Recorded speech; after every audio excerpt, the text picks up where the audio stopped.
तर लग्नाची समस्या येतातच, कारण मुलगा काम नाही करत, कोणी मुलगीही देत नाही. आता खूप चांगलाही मुलगा असला, काही करणाराही असला, तरी पण समोरच्यांना कसं वाटतं बा काहीतरी पाहिजे, याच्याकडे प्रॉपर्टी पाहिजे, सगळं पाहिजे, आणि रोज मजुरी वाल्याला मुलगी कोणीही देत नाही. तर आपण हा व्यवसाय सेटअप पूर्ण उभा केला.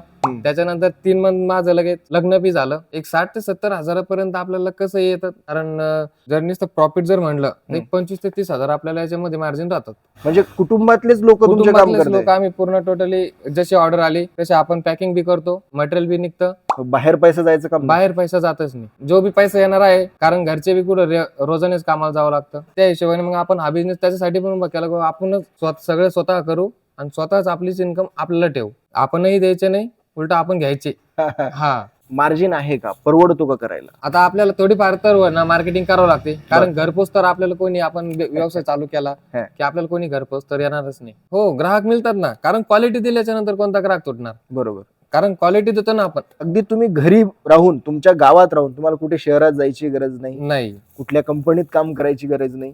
कुठे जायची गरजच नाही ना आपल्याला, कारण आपण स्वतः मला काही नाही याच्यामध्ये. बरोबर आहे. हा,